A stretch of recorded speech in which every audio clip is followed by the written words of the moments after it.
Bueno, yo estoy muy agradecido a Fernando, al CEU, por darme este privilegio de hablar con Santiago, claro, que es un privilegio enorme hablar con el líder del tercer partido de la oposición, numéricamente, quizá cualitativamente sea el segundo como alternativa real, y más allá de lo cuantitativo y lo cualitativo está lo representativo, y claro, es el líder que representa unas ideas que son las de muchos y en concreto son las mías, las que llevo sosteniendo mucho tiempo. Así que a mí me encanta hablar con Santiago en público. Los amigos me envidian porque Santiago y yo hemos hablado muchas veces en privado. Pero hemos hablado muy poco de política, en parte porque yo oigo todos sus discursos y en parte porque lee algunas de mis columnas y nos aplicamos el consejo de Aquilino Duque, que es, si dices la verdad no la repitas, solo el que miente insiste, ¿no? Ya hemos hablado de política y también porque a ambos la vida nos parece apasionante y hablamos pues de toros, de vinos, de la familia, etcétera. Les cuento que para esta ocasión Santiago pretendía, dice, no, si a mí lo que me gusta es que hables tú, a mí lo que me gusta es oírte, ¿no? Y que eso también le pasa en privado, lo que demuestra que se marca un Montesquieu, un Montaigne, perdón, que me perdone Montaigne, un Montaigne, ¿no? Que Montaigne decía que la gente inteligente es no la que cuenta sus cosas porque ya las sabe, sino el que le pregunta a los que habla de las cosas que los otros saben porque así aprende, ¿no? Y Santiago siempre pregunta a los demás de lo que ellos saben, ¿no? Pero claro, yo sé que el único que quiere oírme aquí es Santiago y no ustedes, así que no se preocupen que voy a hacer que él hable, ¿no? Yo había pensado tener una charla tranquila, que se saliese un poco de los márgenes tan estrechos de la actualidad política, también que entrase en matices. Santiago es un hombre que sopesa los matices, aunque muchas veces la política exija la frase contundente, y creía que en una universidad, en unos cursos de verano, era el momento perfecto para hacer eso. Pero la actualidad nos tiene agobiadísimos y no puedo empezar sin preguntarte por lo que pasó ayer, ¿no? Y la situación más inmediata. Con esto hablamos, ¿verdad? Bueno, lo primero, el vino, una cuestión, no es de adorno, ¿verdad? Es de... No. Es de España. Es para hacer una especie de simposio platónico de amistad, vino. Bueno, yo creo que... muy buenos días a todos y muchísimas gracias por su atención. Creo que lo que pasó ayer es pues, el corolario a una deriva absolutamente detestable y terrorífica en España, que creo que no nace con la llegada de Pedro Sánchez al poder, que viene de lejos, con deslealtades de distinta intensidad, con errores de distinta intensidad. A día de hoy la intensidad es elevadísima, la de los errores, las traiciones y las corrupciones, pero creo que sería injusto decir que, y no respondería a la verdad, decir que el problema es Pedro Sánchez. Creo que es un error plantear la derrota del sanchismo. No es el sanchismo, es el socialismo en España y es en todo el mundo, el socialismo que siempre ha fracasado. Veo aquí a muchas personas de Hispanoamérica que saben perfectamente de lo que estoy hablando. Esta me la manda el socialismo, por cierto. Esta mosca, no, mira, se acabó. Esto, como podéis imaginar, no estaba preparado. Creo que esto solo se lo he visto hacer a Obama y luego le dieron el Premio Nobel de la Paz. Así que me perdonen los animalistas. Bueno, vendrá otra, seguro. Y creo que hay un gran error en el discurso político y en el discurso mediático diciendo que hay que acabar con el sanchismo y que vuelva el socialismo bueno. Porque además creo que el problema no es solo el socialismo en España. Creo que el problema en España es el turnismo bipartidista, que ha acabado siendo indistinguible, porque discuten con una gran intensidad, y lo vimos ayer. Oye, muy bien, que le reprochen todas las felonías, traiciones y rufianadas, y lo digo hablando directamente en relación a la alusión a los prostíbulos, pero es que discuten solo de eso. no discuten realmente de nada más. No discuten de ideología de género, no discuten de política migratoria, no discuten de las políticas verdes. Todo eso lo comparten, porque lo han pactado en Europa y vienen a aplicarlo a España. Luego tienen que dar una gran intensidad a las discusiones sobre quién se ha corrompido más, quién se ha corrompido menos, pero el meollo de la cuestión la comparten. Creo que las discusiones que vemos en el Parlamento no son ni mucho menos de altura, desgraciadamente, porque veis en los términos en los que nos vemos obligados a discutir, pero desde luego, más allá de lo que ayer pasó, yo quiero decir que el problema no es el sanchismo. Y lo que ayer pasó es que las mafias que rodean a la mafia gubernamental, las que extraen los beneficios de un gobierno absolutamente desaprensivo, sin escrúpulos y debilitado, tienen la sartén por el mango. Y que, por lo tanto, los españoles estamos en gravísimo peligro. Las instituciones democráticas, la separación de poderes, la libertad de expresión están hoy en mayor riesgo que nunca. Y en mayor riesgo hoy que hace 2 semanas. Porque la debilidad del gobierno creo que le hace convertirse al gobierno en algo mucho más peligroso cada semana. Yo siempre digo una frase, que es que lo peor de Sánchez está por llegar, y creo que la puedo decir todos los lunes. Que la puedo reeditar todas las semanas, porque cada vez la situación es más complicada. Hay algunos que piensan que esto ya ha acabado, que está en las últimas. A mí no me gusta vender la piel del oso antes de cazarlo. Al señor Feijóo sí, lo hizo en las anteriores elecciones y miren lo que nos pasó. Y ahora siguen repartiendo ministerios. Ya piensan que han ganado las elecciones porque hay unas encuestas favorables y las elecciones no están convocadas. Bueno, no sé si me he ido por los cerros de Úbeda, pero eso es lo que pienso de lo que pasó ayer. En absoluto. La maravilla de oír a alguien que habla tan claro es que hemos zanjado la actualidad y podemos volver a nuestro simposio platónico y al fin.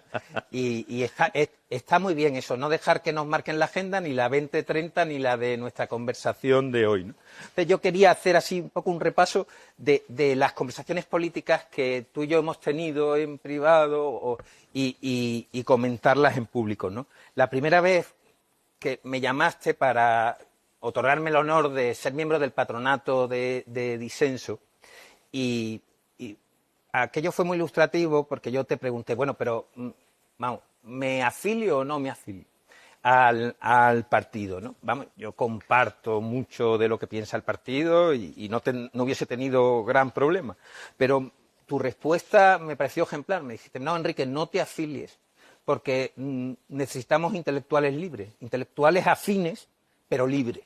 La disciplina de partido es muy necesaria, es muy buena pero también hace falta gente que no confunda la libertad con la neutralidad o incluso la neutralidad con el ataque a Vox. Y eso me interesa mucho preguntarte este concepto que tienes tú, pues eso, de los intelectuales afines que tienen que ser libres, ¿no? Pues igual te doy una respuesta que resulta ser un chasco, porque luego igual entro en esa cuestión, pero no es tanto por la intelectualidad. Es que los amigos cuando se afilian al partido luego los pierdes. Porque la obediencia de partido y la amistad es complicada. Sí. Y la vida de partido, yo creo que de los partidos en general y de las organizaciones humanas, pues tiene una debilidad, y es que está conformada por personas. Y lo digo aquí en un ambiente de una universidad católica, con lo que eso significa para los que somos católicos, con nuestra naturaleza caída, con lo que sabemos de nosotros mismos. Y entonces a mí me da mucho miedo perder a los amigos, porque he tenido experiencias muy negativas en la política, de amigos que confunden la amistad y que finalmente eso lleva al desencuentro. Entonces, yo, en primer lugar, lo que quería era proteger la amistad. Bueno, no tu libertad intelectual, sí, que también. No es chasco, sino todo lo contrario, porque sí, la palabra intelectual uno siempre la usa con un poquito de miedo. Amigo es mayor honor que intelectual. Bueno, de hecho, hay algunos intelectuales que la rechazan, ¿no? Sí. Porque, claro, hemos visto tantos manifiestos de intelectuales en España y luego resulta que son todos actores de la ceja. Sí, sí. ¿Os acordáis? Sí, sí. Bueno, ¿no? Que se confunde mucho en España lo que es el intelectual, ¿no? Incluso hay algunos como Gustavo Bueno que rechazaban eso del intelectual o del filósofo, porque decía que todos somos filósofos, intelectuales. No. Pero en realidad yo sí aspiro a tener, y voy a la cuestión de fondo que también es verdad. Yo aspiro a que en una fundación que es de Vox, Vox pueda escuchar otras voces, escuchar otros matices. La disciplina de partido es muy importante, pero creo que el ámbito de las ideas tiene que dar lugar a un debate más amplio, a que nos cuestionemos a veces nuestros propios planteamientos, que se generen dudas, que se aporten distintas perspectivas. Yo creo que es el lugar donde eso se debe producir y yo creo que el ámbito de la Fundación Disenso es el adecuado para que sea de esa manera. Por eso te digo, no te afilies, ayuda en la Fundación, porque es importante que tú puedas ejercer tu libertad y que de repente no te veas absolutamente encorsetado por una disciplina de partido, porque además dejarías de aportar lo que aportas. Sí. Y yo eso lo veo de una manera muy nítida. Bueno, pues con la doble alegría de que es la respuesta a mi pregunta y el plus de la segunda razón, que me parece muy emocionante.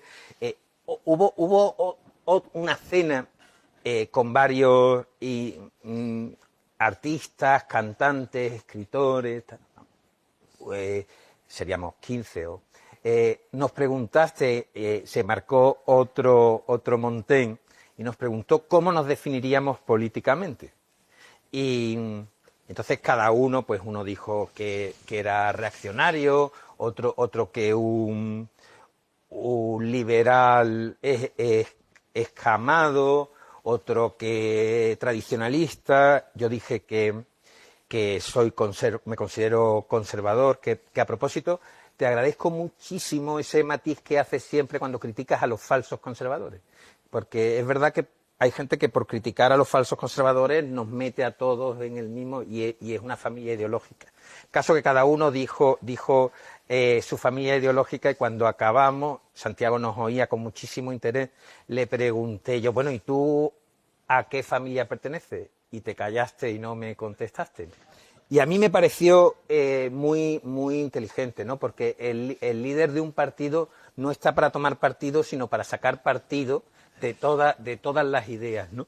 Yo quería preguntarte, primero, si te definirías aquí, y si no, si podrías explicar esos motivos del rechazo a una etiqueta concreta ideológica.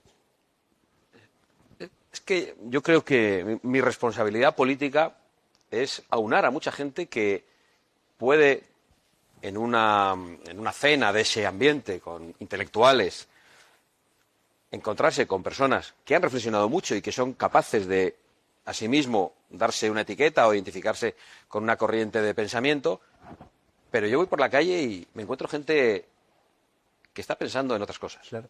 que está pensando en su día a día, que no llega a final de mes, que no tiene tiempo para leer ni para estudiar a fondo estas cosas, y que, francamente, si le hablamos de esto, nos ven como marcianos, porque ellos solo quieren saber qué vamos a hacer.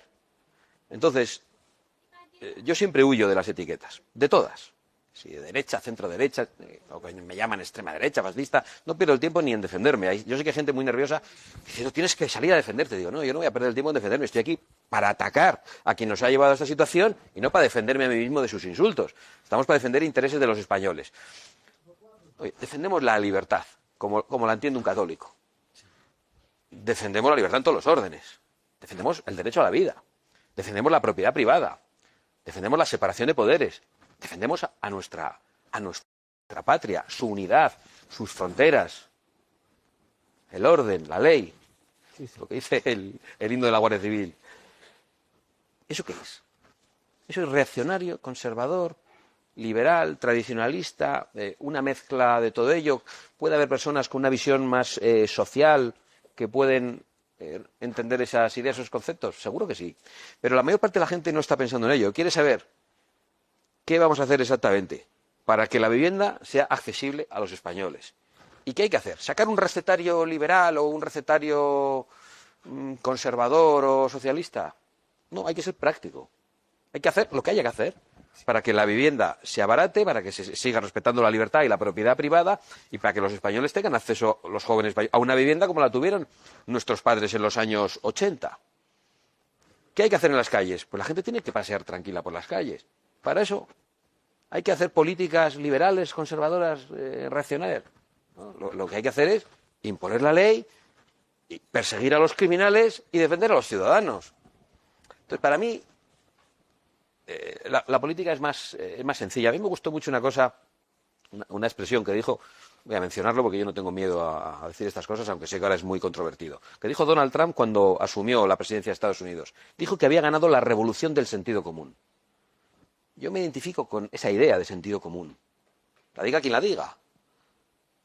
Luego, yo puedo haber leído más, tener unas ideas aproximadas de qué es con lo que yo me identifico, pero francamente, soy un mar de dudas en eso.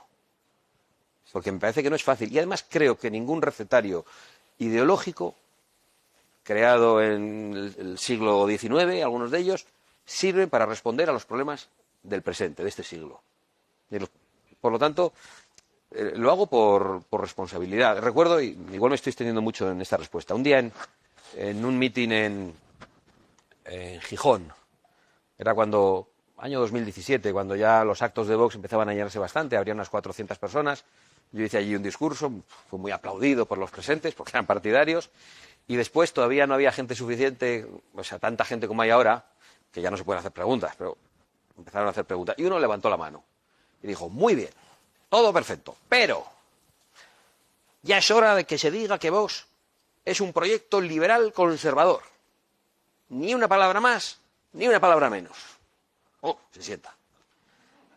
Les digo, bueno, pues veo que tiene usted esto muy claro, veo que le ha parecido bien todo lo que hemos dicho, pero quiere que digamos que somos exactamente esto. Por favor, que levanten la mano todos los liberales conservadores de la sala. Entonces levanta la mano él y otros dos. Ahora solo los liberales, otros dos o tres, solo los conservadores, los de centro derecha. Ya empecé a tomar un poco. Y digo, ¿qué es lo que ha pasado? Estábamos todos de acuerdo en unas ideas, en unos mensajes, y ahora hemos preguntado por estas etiquetas y estamos todos divididos. ¿Para qué nos sirven? Voy por la calle y absolutamente nadie en la calle me pregunta si soy conservador, liberal, fascista, socialdemócrata. No me lo preguntan. La gente dice, ¿cuándo echamos a este tío? ¿Cuándo arreglamos esto? No puedo caminar por la calle. No puedo vivir ni llegar a final de mes porque me destruyen a base de impuestos. Defiende a los autónomos. ¿Eso qué es? Sí, sí. He hablado mucho, perdona que te No, que va al revés. Y además, vamos, que es la línea lo que yo entendí con aquella sonrisa silenciosa cuando te pedíamos una etiqueta, que ahora, era esto. Ahora me dices a mí, una etiqueta ideológica. Digo, ¿a mí qué me importa? Claro. No, sí, pues Dios, la patria y la familia. Eso, entonces. Pero no es una etiqueta ideológica. Son los valores que dan raíces, que dan un sostén, una base, un fundamento a millones de personas por todo el mundo.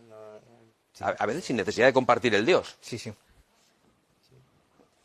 Sí, no, en esta línea que a mí me interesaba tanto de la conversación, que es descubrir al Santiago Abascal que matiza, otro matiz que a lo mejor pasó desapercibido a la gente, bueno, que Vox tiene un grandísimo éxito entre los jóvenes, es evidente, lo dicen todas las encuestas y se palpa en la calle y los que son profesores en las aulas.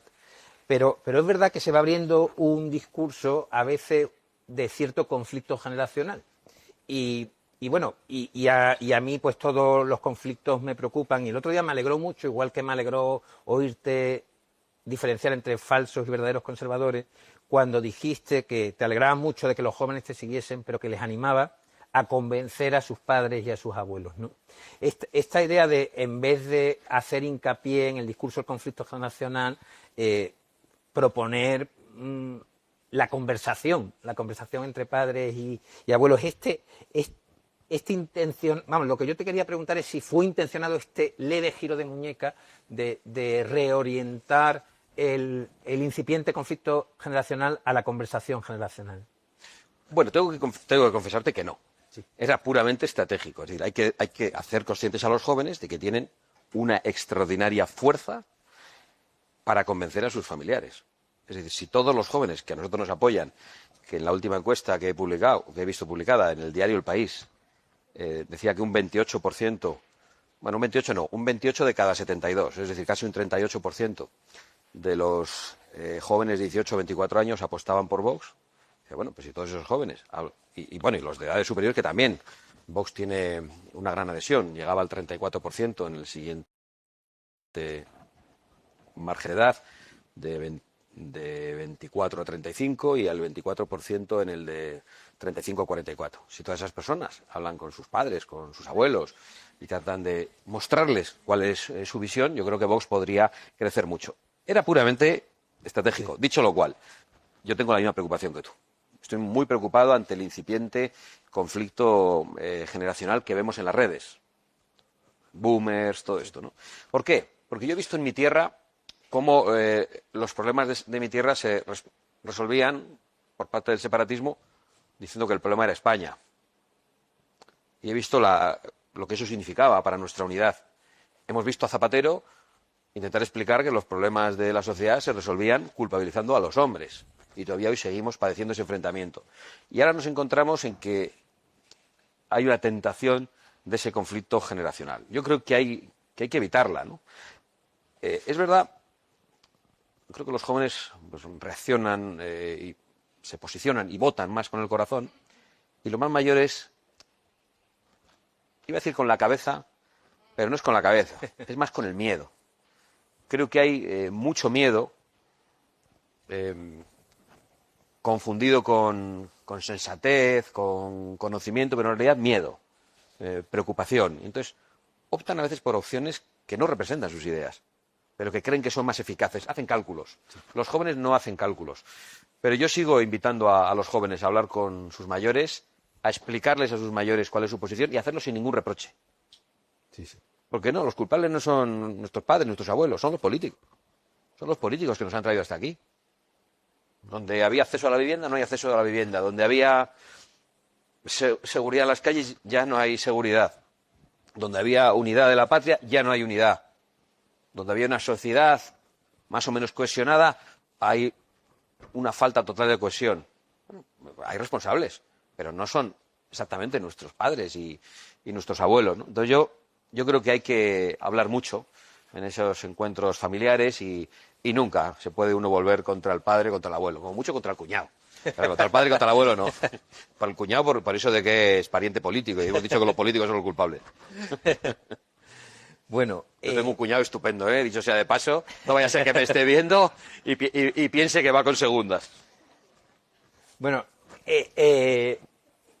recuerdo un discurso que a lo mejor tuyo de hace a lo mejor 3 o 4 años que dijiste en alguna ocasión, bueno, que no compartes un 10% del programa de Vox, le decías al electorado. Bueno, yo tampoco específicamente, pero comparto un 85, un 90, y a mí me parecía de una revolución del sentido común maravillosa, porque a veces estamos viéndole la mota en el ojo a Vox y no la viga, ¿no? Y bueno, yo lo he usado mucho, ese argumento. Entonces quería preguntarte, por supuesto, no te voy a pedir que no compartes tanto, porque estamos para empujar, pero sí me gustaría preguntarte en lo personal, ¿qué partes del programa de Vox consideran más íntimamente propias, ¿no? Claro. Yo creo que es muy interesante la pregunta a la que tengo que responder muchas veces, incluso usar ese concepto. Un día una señora para por la calle y dice: yo estoy de acuerdo en todo, pero tenéis que cambiar esto para que yo os vote. Digo, y era una cosa. Digo, pero señora, ¿usted está casada? Dice, sí, y con su marido tiene desacuerdo. Sí. Dice, pero se ha casado, votar no es tan importante. Sí. Bueno, por favor, vóteme, que no se tiene que casar conmigo. Entonces, a mí que no es que no comparta las posiciones de Vox, sino que al compromiso político a mí me han llevado unas cosas determinadas. Sí. Y para mí la unidad de la patria ha sido la principal. Yo he visto perseguida la idea de España, perseguidos los que defendíamos la idea de España, el asesinato de compañeros hemos tenido que padecer, el ataque a nuestras familias, la amenaza permanente, tener que vivir protegido por escolta desde los 23 años, las amenazas de muerte contra mi padre, contra mi abuelo, con cartas de extorsión de ETA, contra mí mismo.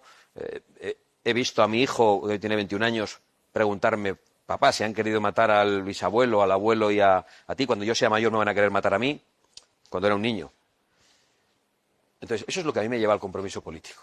Tiene mucho que ver con la idea de patria y de libertad. Hay otros asuntos de los que yo no había reflexionado mucho, incluso cuando fundamos Vox, pero coincides con otras personas que sienten lo mismo que tú sobre lo que a ti te preocupa y tienen las ideas muy claras sobre otras cuestiones. Y la tendencia natural es a confiar. Pues si esta persona dice esto, yo confío, no tengo que ponerme a reflexionarlo todo otra vez. Entonces hay como una especie de avance junto a personas con las que hay coincidencias y confianza en ellas en otros planteamientos, que después hago míos, porque acabas pensándolos, pero no son los que me llevaron al compromiso político. Otros han llegado por otras razones a Vox, por su posición en defensa del derecho a la vida, por su posición en materia migratoria. Es verdad que ya en el año 2003, que algunos dicen, esto Vox, esto de la inmigración lo hace, la inmigración ilegal y el tema del fundamentalismo islámico es una pura estrategia política. Cuando yo era todavía militante del PP y parlamentario en el Parlamento Vasco, me hicieron una entrevista en una revista que se llama Época, entrevistaban a varios y nos decían, elija por favor los 3 principales problemas de España, hace 21 años. Y yo dije, el primero, el terrorismo y la falta de conciencia nacional de las élites, y el segundo, la inmigración procedente de países islámicos. Eso lo decía hace 21 años. Pero esto no es una estrategia, es una convicción profunda. Entonces, a mí esas cosas son las que me han llevado a la política. Y las demás las comparto. Igual probablemente no tengo la misma pasión que puede mostrar otro compañero a la hora de defender algún planteamiento, pero yo creo que eso es natural. Me imagino que las organizaciones se van construyendo así. Qué bien. No, vamos, te agradezco que hayas respondido a la pregunta con tantísima sinceridad. Yo tenía un poco de miedo de hacértela, ¿no?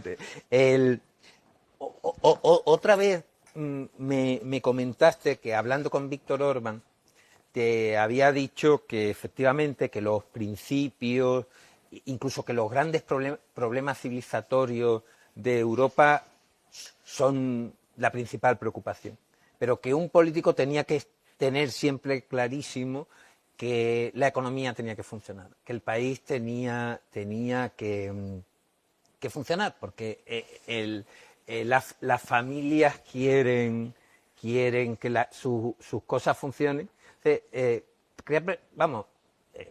El reciente programa económico de Vox va en esa línea, ¿no?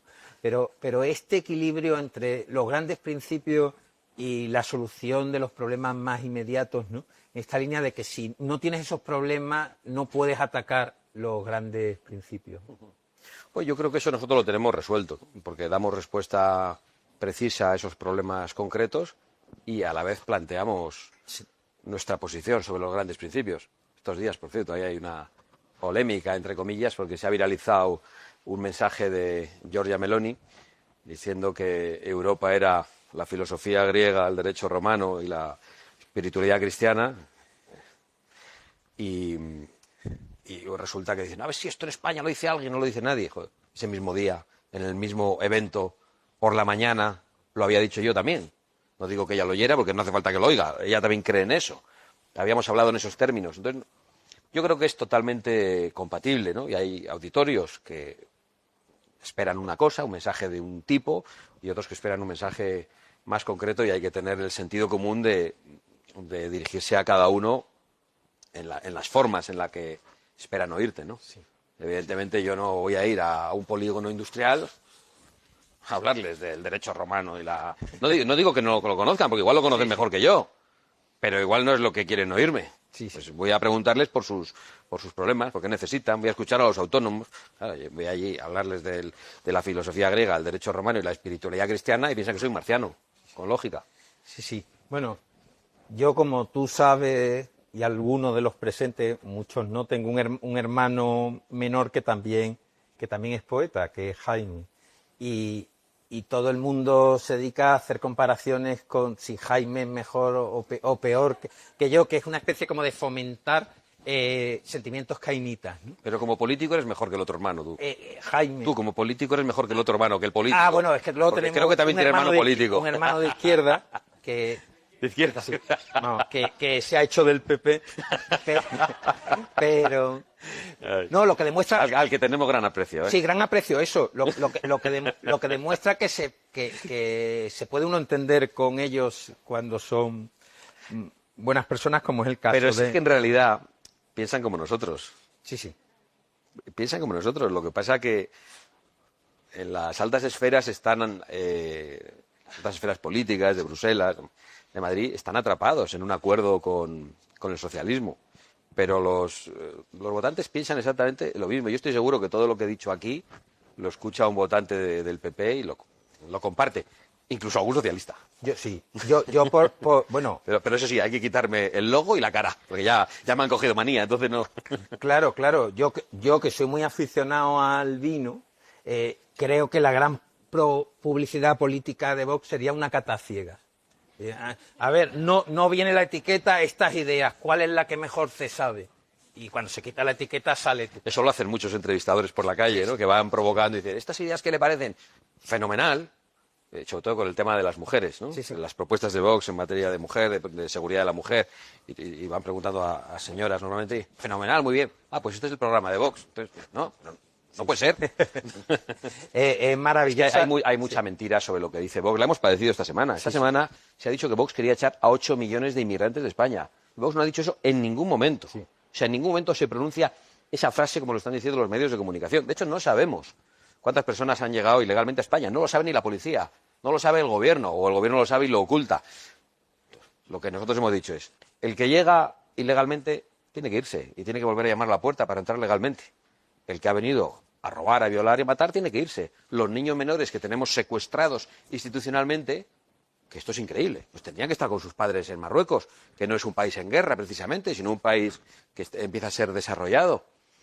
Y los que vienen a vivir del esfuerzo de los españoles tienen que irse. Es puro sentido común y, sin embargo, hemos padecido una manipulación brutal. Yo todos los días estoy dando explicaciones sobre que no odiamos a los inmigrantes, que no odiamos a las personas homosexuales y que no odiamos a las mujeres. Estoy yo para odiar a las mujeres. Voy a casa y me liquidan. Precisamente el auge entre los jóvenes, además de lo que tú has dicho de efectivamente el valor y la ilusión, es que ellos hacen una especie de cata ciegas, porque no tienen el gusto inercialmente, ven el mercado de las ideas y sí que escogen, digamos, las que por sentido común... Y hay algo más, pero perdona que te estoy... No. La vivencia que ellos tienen en las calles y en las escuelas. Los padres andamos muy ocupados. Vamos, esto es una generalización y una simplificación por la que ruego disculpas. Pero de casa al trabajo, en vehículo... En cambio, los chavales están en la calle y en muchos sitios están viendo lo que les pasa en la calle, la inseguridad que ellos sufren directamente. ¿Y a manos de quién? Entonces, esas cosas las tienen muy claras. Y van a las escuelas y se encuentran en muchos sitios al profesor, a la profesora ultrafeminista o al profesor aliade y que empiezan a soltarles porquería ideológica. Entonces, los chavales se rebelan. No hay más que ver ahora, pues cada vez más ocurre en Twitter, ¿no? O en alguna entrevista en El País, que aparecen profesores preocupados y dicen, no, los jóvenes están cada vez más cerca del fascismo. Sí. No, del fascismo no, que no son socialistas, no se tragan la porquería del enfrentamiento entre sexos y no asumen la propaganda de la inmigración masiva, nada más. Y es porque los chavales lo están viviendo directamente en la calle, ¿no? Y los padres pues van a toda pastilla, a trabajar, a sus cosas, y probablemente no están teniendo esas vivencias como las están teniendo los jóvenes. Y después que yo creo que los jóvenes han sido mucho más desacomplejados en el patriotismo que los mayores.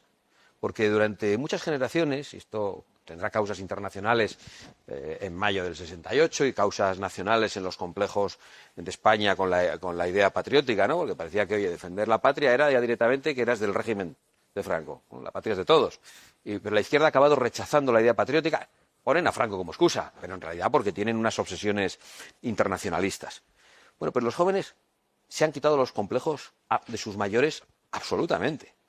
Porque además, yo creo que el patriotismo es tan necesario a los pueblos como la autoestima a las personas. ¿Cómo un pueblo no va a tener autoestima nacional? ¿Cómo España puede caminar hacia adelante con los complejos históricos o dándose golpes de pecho por la leyenda negra sobre nuestra historia, que es magnífica, por otro lado?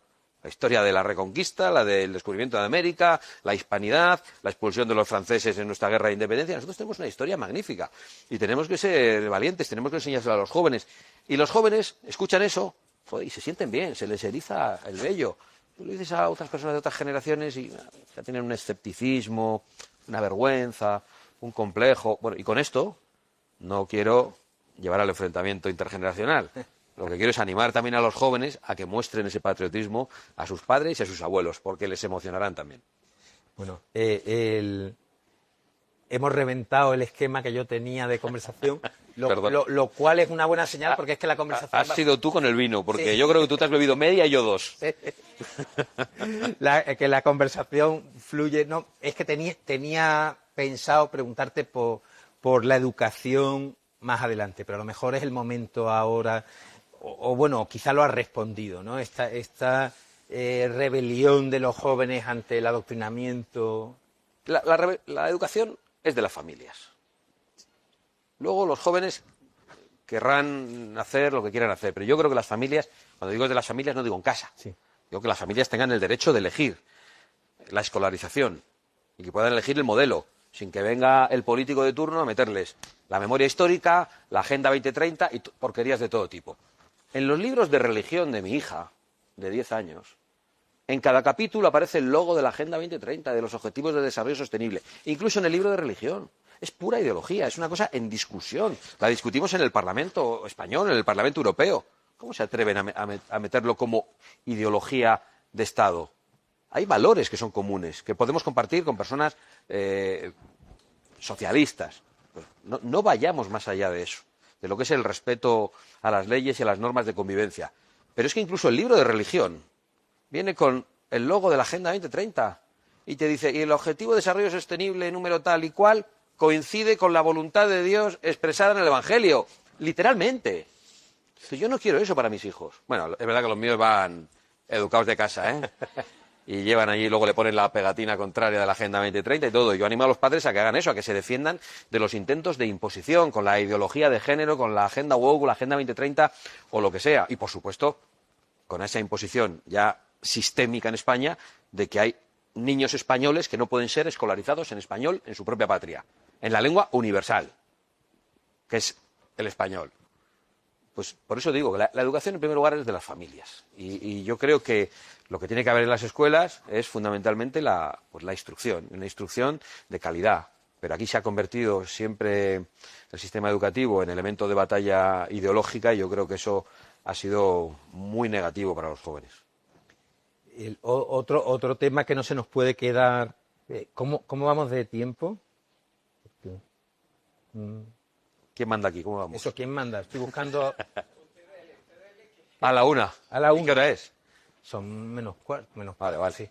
Pues eso, que no se nos puede quedar atrás el asunto o el aspecto internacional, ¿no? Entre otras cosas porque Vox, siendo la tercera fuerza política, ha desarrollado una actividad internacional que yo creo que es la envidia de todos de los otros dos partidos, ¿no? Tengo la tentación de preguntarte cómo se ha hecho, pero claro, a lo mejor aprenden y no nos conviene. No, hay cosas que no se aprenden. No. Esa es la pregunta, ¿no? Sí. Iba a decirlo de manera castiza, pero no. Con valentía. Sí. Con valentía, no con remilgos. No, porque dices, voy a ver a este, pero es que de este no me gusta. Yo no me puedo acercar a un líder internacional como se acercaba la señora esa a mí en la calle y me decía, bueno, todo menos esto. Digo, no, ese señor tiene sus planteamientos para su país, defiende los intereses nacionales de su país y hay puntos de coincidencia. Pero cuando dice una cosa que no te gusta, dices, ya no le veo. Pues no. Sí. Yo trato de crear alianzas y ¿en qué consiste esa valentía? Pues en darte cuenta que hay una señora en Italia que tiene solo el 4% del voto, a la que acusan de ser una defensora de Mussolini y de ser una energúmena que grita mucho en los mítines y que dice barbaridades que ahora aplauden con las orejas los mismos que las criticaban, y tener el valor de ir a conocer a esa persona, de entablar una amistad personal, una alianza política, traerla a España y asumir lo que diga. No digo compartir todo, asumirlo. Claro, ahora ha ganado. Y todos los que decían que que era una persona que estaba en los márgenes, muchos de ellos te dicen lo contrario. Lo mismo con Javier Milei, pues tiene unas formas, pues no son las mías probablemente, pero hay mucha verdad dentro de Javier Milei, hay mucha autenticidad, hay muchas coincidencias. Él, al contrario que nosotros, utiliza una etiqueta política. Sí. Bueno, pues quizá eso, en las circunstancias de Argentina, además de que responde, seguro que a su naturaleza, a sus ideas, ha tenido una utilidad. Pero da igual, en el conjunto de lo que dice su pulsión nos identificamos. ¿Quién ha ido al foro de Davos, aunque vaya con un gorro, una etiqueta ideológica, a oponerse a las agendas globalistas, a oponerse a la cultura de la muerte, a defender el derecho a la vida y defender la libertad de todos los órdenes como lo ha hecho él? Nadie. Pero claro, traer a Milei, cuando Milei era un señor que solo aparecía en las tertulias, pues era una operación de riesgo. Ahora todos andan llamándole a la puerta para verle. Y da igual de quién hablemos, de Orbán, de Marine Le Pen, de Donald Trump. Pues hay coincidencias y, no voy a decir desavenencias, y cosas en las que no coincidimos, porque ellos defienden unos intereses y nosotros los nuestros. Pero creo que es muy importante fortalecer esas alianzas políticas y convertirlas, si es posible, en relaciones personales, como es el caso de Giorgia Meloni o de Javier Milei, y poder brindárselas a los españoles para la defensa de los intereses de España cuando Vox tenga algo que decir en este país. Pero eso se consigue solo con valentía, y creo que es lo que ha caracterizado a Vox en este tiempo en las relaciones internacionales, porque ha habido otros que no tienen amigos porque no se atreven a acercarse a nadie, porque pretenden que sus amigos sean como ellos, que sus amigos vayan con el pantalón de pinzas, la camisa azul y la americana. Pues no, bueno, los amigos... Sí, perdón, a los que van con pantalón de pinzas. Sí. Yo me he tapado rápidamente esto. Sí.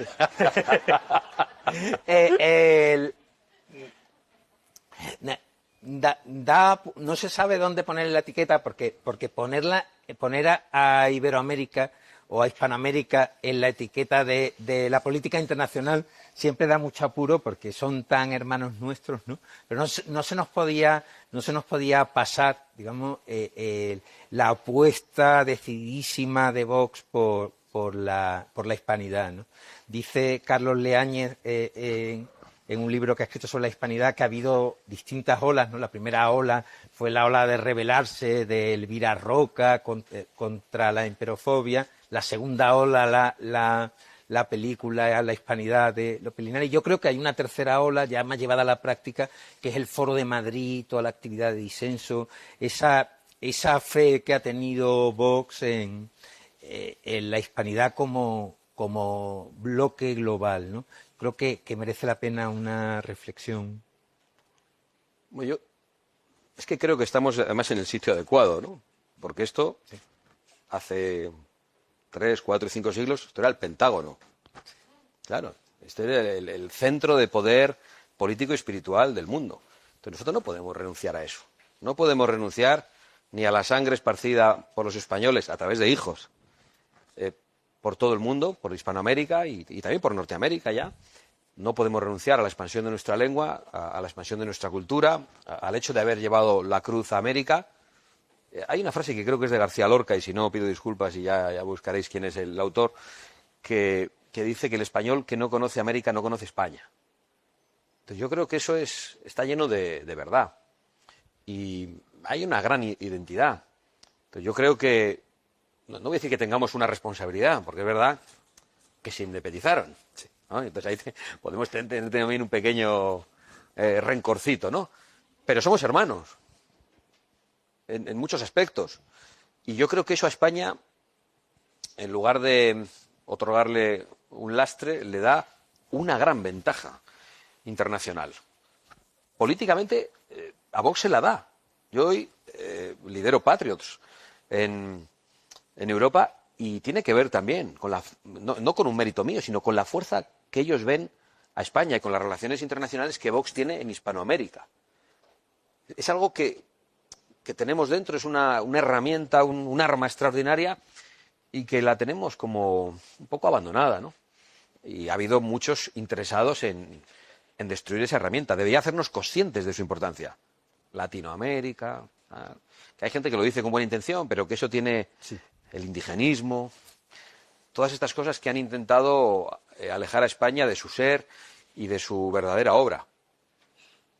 Porque España tiene, a pesar de que, bueno, esto ya no es el Pentágono, pues tiene una gran herramienta que puede poner al servicio de los españoles, de su economía y de su influencia cultural en el mundo.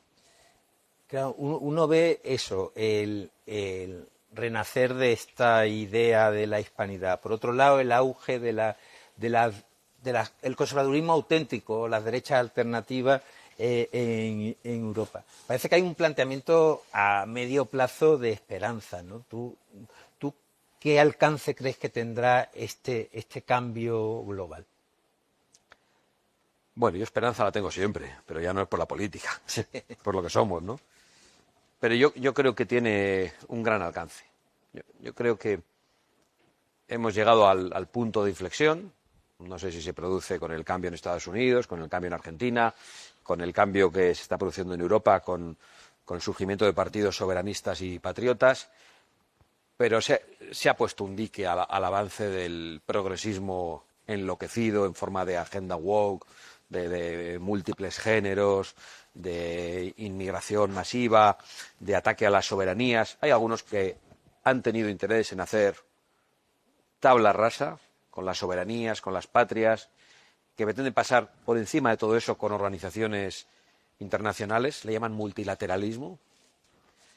Yo creo más en el bilateralismo que en el multilateralismo de esas organizaciones, que han acabado desprestigiadas. Ya ni siquiera los que las pagaban parece que están dispuestos a pagarlas.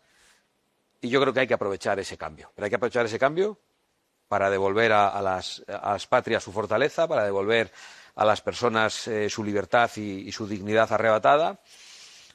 Y honradamente tengo mucha esperanza. Creo que hay mucho trabajo por hacer, que estamos en un momento peligroso, igual que lo decía en relación a Pedro Sánchez, porque está muy acorralado. Creo que también esas ideologías woke y progresistas están muy acorraladas, tienen una gran contestación, no hay más que entrar a las redes sociales. Por eso ahora quieren acabar con las redes sociales. Por eso quieren condicionarlas, regularlas de una forma brutal, quieren amordazar muchos planteamientos. Y yo creo que algunos de los que estáis aquí sabéis de lo que estamos hablando. Pero yo tengo mucha esperanza, la verdad. Y en todo caso, la batalla hay que darla, aunque perdamos. Sí, eso siempre, sí. Hablando de las relaciones internacionales, quizás las relaciones entre universos muy distintos, tu relación con el mundo de la cultura, que yo sé que estás muy atento y que te interesa mucho y que se puede ejemplificar pues en tu amistad con Morante, por ejemplo, ¿no? Pero, claro, y también tu conciencia de que son mundos distintos, pero a la vez convergentes en una idea de país, de sociedad. Me gustaría que nos hablases un poco de esa atención tuya y de Vox a la cultura, ese respeto también, de esa admiración. Yo creo que la cultura tiene que ser libre, ¿no? No puede ser que los poetas tengan miedo por hacer poesía. Hoy hay... Es que hoy hay poesías, no voy a mencionarlas aquí por no dar cuartos al pregonero y facilitar el ataque fácil, pero hay poesías que hoy que han sido veneradas y que estarían perseguidas. Pero hay cantantes que sufren exactamente lo mismo, con canciones que ya están estigmatizadas. Entonces, yo creo que la cultura y la libertad están íntimamente unidas y que solo la izquierda ha destruido eso. De hecho, tú has hecho referencia a la hora de hablar de cultura solo a una parte de esa manifestación de la cultura, que es la tauromaquia. Pero yo hablo con muchos cantantes, muchísimos, con cantantes que no podéis ni imaginar. Y piensan como nosotros, pero no les animo a dar un paso al frente, porque inmediatamente serían cancelados, dejarían de ser contratados en ayuntamientos, serían caricaturizados y ridiculizados en los medios de comunicación. Entonces, perderían aquello que les da de comer, porque la izquierda es enemiga de la cultura, es enemiga de la libertad que representa la cultura. Pero no es solo la tauromaquia, en muchas manifestaciones de la cultura nosotros tenemos muchas relaciones de amistad y de coincidencia total en nuestros planteamientos. Hemos hablado eso de naciones, de relación entre naciones, relación entre universos, la cultura y la política. He dicho cantantes, con actores menos, pero algunos hay. Y luego hablar de las relaciones entre las dos ciudades, por ponernos agustinianos, que también es el sitio, ¿no? Por supuesto, no toda la Iglesia, además yo sé que tú escuchas con atención lo que dice la Iglesia, pero a veces se hace un discurso, ¿no?, en el que parece que defender la racionalidad en la inmigración, que la inmigración sea legal, es un espíritu poco cristiano, ¿no?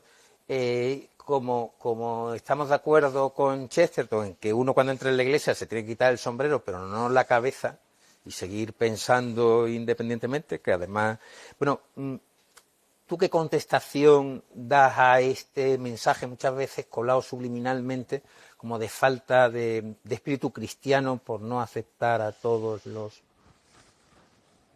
Bueno, yo me he leído al cardenal Sara, a sus tesis sobre inmigración. Son exactamente las mismas que las mías.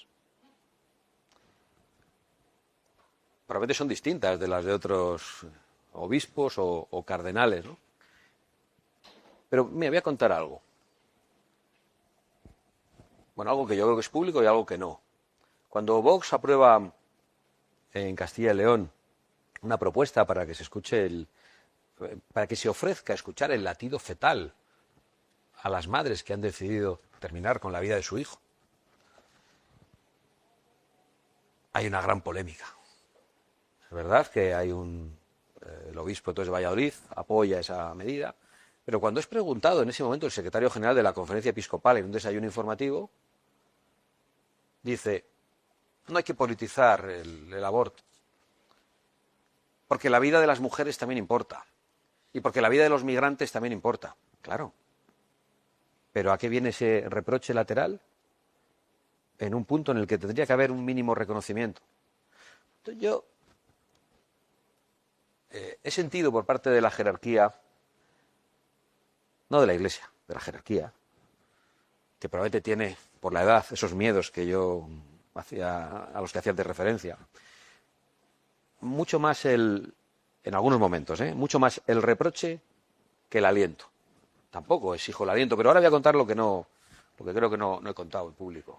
Yo he tenido la oportunidad hace 5 años de conversar con el cardenal Sara y le transmití: nosotros hacemos una defensa firme del derecho a la vida del no nacido, nos oponemos a la ideología de género, defendemos los mismos valores y nos hemos sentido muy poco acompañados por la jerarquía.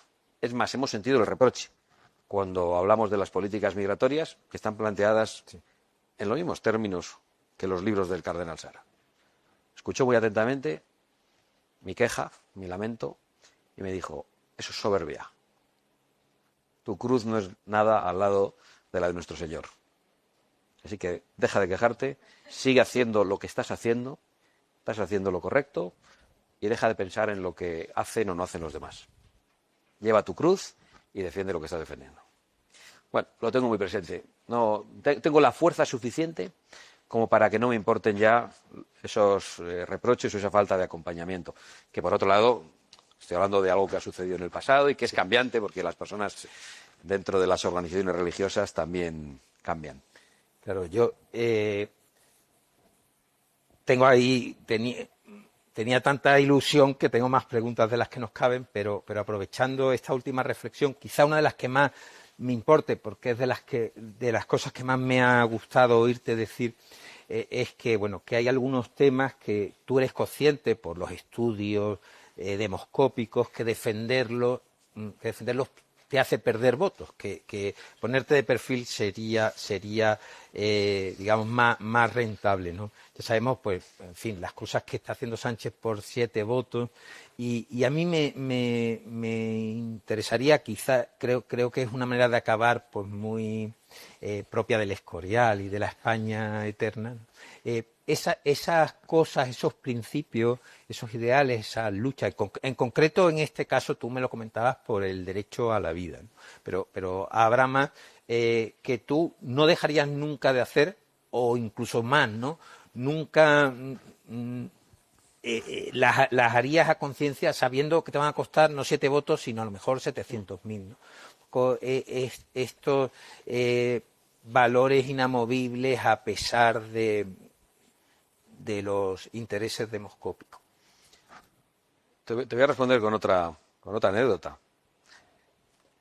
Un día por la mañana se me acercó un señor que coincidió en un aparcamiento, en el coche en paralelo, y me dice: encantado, saludos, tal, mi familia está contigo. Dice: pero oye, deja de defender esto del aborto, dejadlo. Mi familia es del Opus Dei, pero esto del aborto ya no, esto ya está olvidado. Digo, bueno, pues, oye, cada uno piensa lo que piensa y tal. Por la tarde tengo un encuentro en una casa con más personas, en una especie de cóctel, y uno me llama y me dice: por favor, ven aquí un momento, Santiago. Me dice, delante de varios amigos suyos, yo no los conocía, dice: por favor, ¿me puedes decir por qué no hacéis el más mínimo esfuerzo en cambiar 2 o 3 cosas para que una persona como yo pueda votaros? Y le digo, pues mira, te voy a responder. Dice, no, que no te he dicho las 3 cosas. Digo, es que no me hace falta. Y se queda un poco sorprendido. Digo, mira, no hacemos el más mínimo esfuerzo en cambiar 3 cosas para que alguien como tú pueda votarnos, porque no tenemos el más mínimo interés en que alguien como tú pueda votarnos. Y acto seguido le pido perdón. Le digo, mira, no te quiero ofender. Lo que te quiero decir es que yo estoy aquí para defender unos planteamientos en los que creo y en los que creemos los que estamos en Vox. Esto nos dará un 10%, un 15% o un 20%. Pero no estamos aquí para hacer una encuesta a ver qué es lo que tenemos que defender.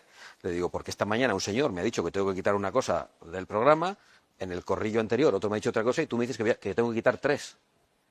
Por cierto, no era la cuestión de la inmigración. Y habría oído algo raro en algún púlpito mal enfocado. Y digo, comprenderás que si continúo así a lo largo del día, al anochecer, no defiendo nada en lo que creo. Yo no estoy en política para eso. Entonces, para mí eso es lo más importante. Hay mucha gente que me dice, no nos defraudes. Me impresiona mucho todavía cuando me lo dicen, porque es una frase que se repite. Claro, es normal, la gente está muy engañada. O sea, yo podré defraudar a alguien por no conseguir hacer algo. Porque eso yo creo que la gente que es razonable, que tiene sentido común, lo comprende. Oye, no tiene el poder suficiente como para lograr esto. Pero yo a todas esas personas que me lo dicen, les atiendo especialmente, les agarro de los hombros, le digo, no es que te vaya a defraudar a ti, es que yo no me quiero defraudar a mí mismo. Yo esto no lo hago por ti, lo hago por mí, lo hago porque creo en ello. Eso, por supuesto, coincido contigo. Y si además lo hago por ti, también mejor. Sí. Pero no es solo un compromiso con los demás, que existe, lógicamente, en la política. Es que es un compromiso contigo mismo, con poderte mirar en el espejo, con poder mirar a tus hijos a la cara. Yo no puedo estar en política de otra manera. Probablemente Sánchez habría dicho esto mejor que yo, incluso. Pero no lo habría cumplido. Nosotros hemos abandonado los gobiernos en una decisión que no fue fácil, que dijeron que era el fin de Vox, que supuso que muchas personas que habían dejado sus puestos de trabajo para incorporarse a la política tuvieran que volver a sus casas unos meses después y decirle, oye, que dice el partido que nos vamos, y tener discusiones familiares. Algunos no fueron capaces de seguir la posición del partido, se quedaron en esos gobiernos, y nosotros tomamos la decisión, 6 meses después de entrar en los gobiernos, de abandonarlos porque sentimos que nos habían engañado y que no íbamos a ser cómplices de ese engaño a los ciudadanos. Y nos fuimos de los gobiernos. Pues bueno, yo puedo poner algunos ejemplos, ¿no? Yo en mi vida no he cedido ante el miedo. Era muy fácil en mi tierra ceder ante el miedo, para que no te maten, para no ser un chaval de 23 años con 2 policías detrás, como iba yo. Entonces, yo no me voy a traicionar a estas alturas con 49 años y 5 hijos. Y eso es lo que puedo decir a la gente. Pues se nos...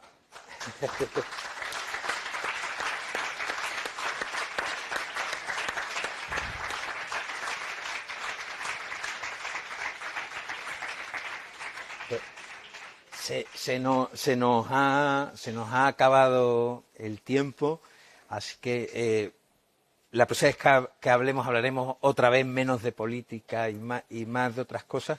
Pero yo te quería agradecer eso, ¿no? La defensa de unos valores en política que permiten, como decías al principio, que la gente esté en sus cosas y que hablemos pues de la vida, de la cultura y de los toros. Muchas gracias a ti, Enrique. Gracias. Muchas gracias a todos por vuestra atención y por vuestro respeto. Gracias. Gracias.